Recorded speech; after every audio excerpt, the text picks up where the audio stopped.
घंटी बांधिबो किए?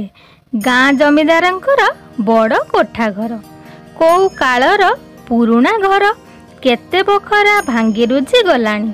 ता भितरे पल्ले मूषा रही थांती। जमीदारंक अमाररू मूषा मानंकु ढेर खाइबाकु मिले। तेबे तांकर गोटाए शत्रु, सेईटा हैला जमीदारंकर माँ रखिथिबा कला भुआ। ता भयरे सेमाने गात बाहरे मन खोली बुली पारंती नाही। दिने सबु मूषा मिली सभा कले।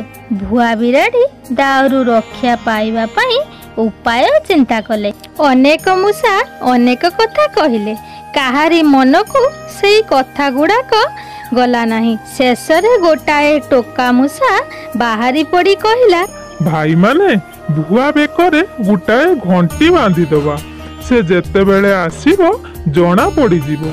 ए प्रस्तावटा समस्तंको मन को पाइला। एहाठारू भल उपाय आउ कौन बा होई पारे। समस्ते एही प्रस्ताव रे ताली मारिले। गोटिए बूढ़ा मूषा थंग थंग होई कहिला, पुअरे तो प्रस्तावटा चमत्कार, किंतु भुआ बेकरे घंटी बांधिबो किए? ए कथा सुनी केही आगको आसिले नाही।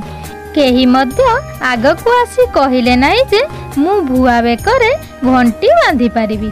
एतिकी बेले भुआ बिराड़ीर म्याऊ म्याऊ शब्द सुनागला। मूषा माने डरी करी जे जुआड़े पारिले चली गले। एथिरु आमे शिखिले कथा कहिदेबा बहुत सहज, किंतु ताहाकु कार्य रे परिणत करिबा अनेक कष्ट अटे। धन्यवाद।